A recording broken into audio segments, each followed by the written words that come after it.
या व्हिडिओमध्ये जो काही युनिट 3 मधला फर्स्ट चॅप्टर आहे क्लासिफिकेशन. ओके, हा क्लासिफिकेशन आपण बघणार आहोत. आता क्लासिफिकेशन म्हणजे काय आपण फर्स्ट ऑफ ऑल बघूया. तर क्लासिफिकेशन मीन्स कॅटेगरीमध्ये डिवाइड करणे, म्हणजे वेगवेगळ्या कॅटेगरीमध्ये डिवाइड करणे. क्लासिफिकेशन हे स्ट्रक्चर आणि अनस्ट्रक्चर ह्या दोन्हीवरतीच फक्त परफॉर्म करतो. सर्वात मेजर प्रॉब्लेम्स असतात हे म्हणजे सर्वात मेजर जे काही प्रॉब्लेम्स असतात हे डेटाशी रिलेटेड असतात, ज्यांना आपण बिग डेटा असं म्हणतो. हा डेटा ह्यूज अमाऊंटमध्ये असतो. जर या डेटावर वर्क करायचं असेल किंवा डेटा रिलेटेड कोणतेही डिसिजन घ्यायचे असतील तर हे क्लासिफाय करणे खूप इम्पॉर्टंट असतं. एकदा डेटाला आपण चांगल्या प्रकारे क्लासिफाय केलं तर त्या डेटाला समजणं किंवा त्यावरती वर्क करणं एक सिम्पल होतं. क्लासिफिकेशनवरती आपण डेटासेट घेतो. हे डेटासेट वेगवेगळे ॲट्रिब्यूट आणि कॅरेक्टरिस्टिकमध्ये डिवाइड करतो. जर आपल्याकडे न्यू पॉईंट किंवा न्यू ऑब्झर्वेशन येतो, हे पॉईंट किंवा ऑब्झर्वेशन कॅरेक्टरिस्टिक किंवा ॲट्रिब्यूट बरोबर मॅच करतात, त्यावरून ते क्लासिफाय केले जातात.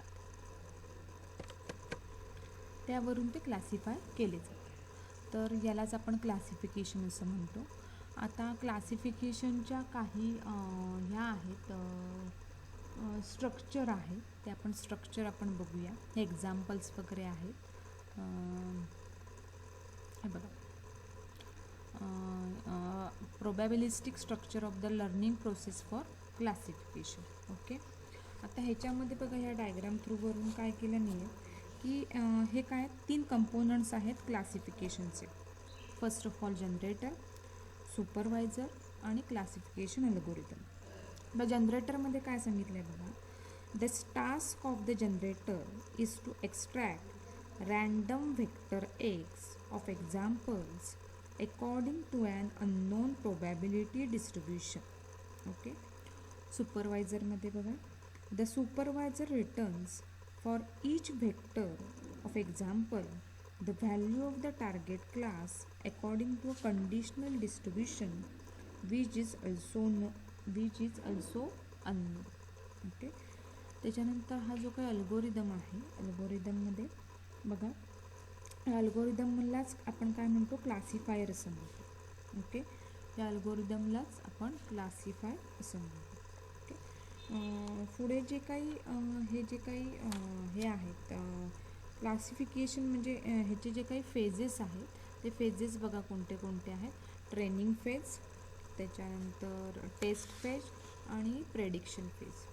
ओके, ज्या काही क्लासिफिकेशन करण्यासाठी ह्या काही आहेत फेजेस आहेत. या फेजेसवरूनच तुमचे जे काही ऑब्झर्वेशन्स असणार आहेत किंवा पॉईंट असणार आहेत हे काय केले जाणार आहेत, तुमचे क्लासिफाय केले जाणार आहे.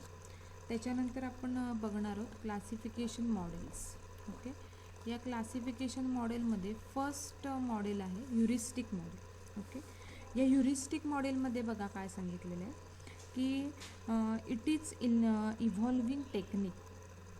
इव्हॉल्विंग मीन्स ह्यामध्ये न्यू पॅटर्नना सर्च केलं जातं आणि ह्यामध्ये क्लासिफिकेशन ह्या पॅटर्नवरती, म्हणजे जे काही क्लासिफिकेशन जे काही पॅटर्न्स असणार आहेत त्या पॅटर्न्स या क्लासिफिकेशनवरती बेस्ड असतात. म्हणजे जे काही थिंकर्स असतात ते ह्या पॅटर्न बेसवरती टेक्निक,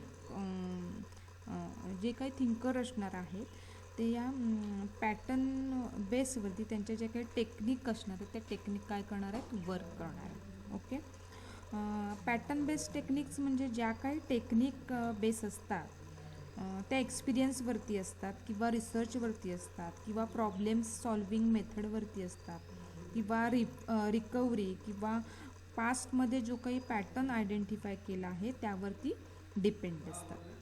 ओके, नेक्स्ट आहे सेपरेशन मॉडेल. आता या सेपरेशन मॉडेलमध्ये काय सांगितलेलं आहे बघा, सेपरेशन मॉडेल डिवाइड होऊन प्रिन्सिपलवरती वर्क करतात.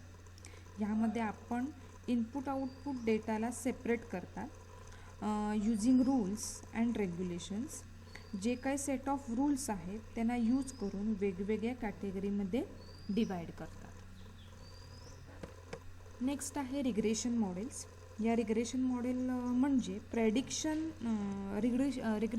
रिग्रेशन म्हणजे प्रेडिक्शन.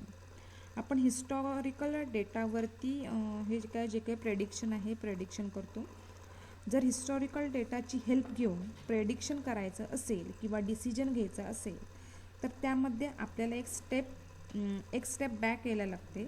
तर रिग्रेशन मॉडेलवरती एक स्टेप बॅक होऊन या रिग्रेशन मॉडेलवरती आपल्याला वर्क करायला मिळणार आहे.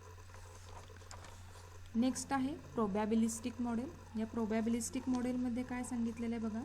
हे मॉडेल प्रोबॅबिलिटीवरती बेस्ड असतात. Probability means set of occurrence, म्हणजे यामध्ये क्लासिफाय होतात. हे प्रोबॅबिलिटी ऑकरन्सवरती डिपेंड असतात. ओके. हे जे काही आपण 4 मॉडेल्स बघितलेले आपण कोणते कोणते, ह्युरिस्टिक मॉडेल, सेपरेशन मॉडेल, त्याच्यानंतर रिग्रेशन मॉडेल आणि प्रोबॅबिलिस्टिक मॉडेल, हे क्लासिफाय करण्यासाठी ह्या मॉडेल्सचा यूज केला जातो. ओके. नेक्स्ट आपण बघणार आहोत evolution of classification models. Okay. आता इव्हॉल्युशन्स ऑफ क्लासिफिकेशन मॉडेल्स म्हणजे हे क्लासिफिकेशनचे कॅरेक्टरिस्टिक असं सुद्धा ह्यांना म्हटलं जातं. तर फर्स्ट जो काही आहे तो ॲक्युरेसी आहे. Accuracy means correctness. जे मॉडेलचे जे काही आउटपुट आपल्याला करेक्ट मिळण्यासाठी या ॲक्युरेसी म्हणजे जो काही आपण मॉडेल प्रिपेअर करणार आहोत किंवा डेव्हलप करणार आहोत तर त्या मॉडेलमध्ये करेक्टनेस असला पाहिजे किंवा जे काही आपण इनपुट डेटा देणार आहोत त्याचप्रमाणे आपल्याला जो काही आउटपुट डेटा मिळणार आहे त्याच्यामध्ये करेक्टनेस प्रमाण हे असला पाहिजे. ओके. नेक्स्ट आहे स्पीड. स्पीडमध्ये बघा सिम्पल आहे. स्पीड जी काही कॉम्प्युटेशन स्पीड आहे म्हणजे स्पीडमध्ये कॉम्प्युटेशन स्पीड असतात ही फास्ट असायला पाहिजे. ही कॉम्प्युटेशनसाठी टाईम म्हणजे जे काही आपण कॉम्प्युटेशन करणार आहोत किंवा प्रोसेस करणार आहोत त्याच्यासाठी टाईम कमी लागला पाहिजे आणि आपल्याला सोल्युशन फास्ट मिळाला पाहिजे. ओके. नेक्स्ट आहे रोबस्टनेस. रोबस्टनेसमध्ये काय सांगितलं आहे की रोबस्टनेस म्हणजे मीन्स लेस एरर्स किंवा लेस बग्स कमीत कमी असावेत किंवा कोणतेही मॉडेल परफेक्ट वर्क करत नाही पण त्यामध्ये येणारे जे काही एरर्स असणार आहेत किंवा बग्स असणार आहेत हे असे कमी असले पाहिजे. ओके. नेक्स्ट आहे स्कॅलॅबिलिटी. स्कॅलॅबिलिटीमध्ये काय सांगितलेलं आहे की जो आपण मॉडेल डिझाईन केलेला आहे तो सेम त्याप्रमाणेच वर्क करायला म्हणजे सेम वर्क करायला पाहिजे. म्हणजे डेटासेट लार्ज असेल किंवा स्मॉल असेल तर दोन्ही प्रकारच्या डेटासेटवर इक्वली वर्क करायला पाहिजे. ओके. नेक्स्ट आहे इंटरप्रिटेबिलिटी. इंटरप्रिटेबिलिटीमध्ये काय सांगितलं आहे की इंटरप्रिटेबिलिटी मीन्स सिम्पल टूल्स म्हणजे इझिली वर्क करणे किंवा इझिली अंडरस्टँड करणे हे कशामध्ये येणार आहे इंटरप्रिटेबिलिटीमध्ये येणार. आता ह्या जे काही आपण हे इव्हॉल्युशन बघितलं यालाच आपण कॅरेक्टरिस्टिकसुद्धा क्लासिफिकेशनचं म्हटलं जातं. ओके. आतापर्यंत जे काही आपण प्रॉब्लेम्स किंवा पॉईंट्स आपण बघितले त्याच्यावरती समजा कुणाला समजले नसेल तर नक्की विचारा. थँक्यू.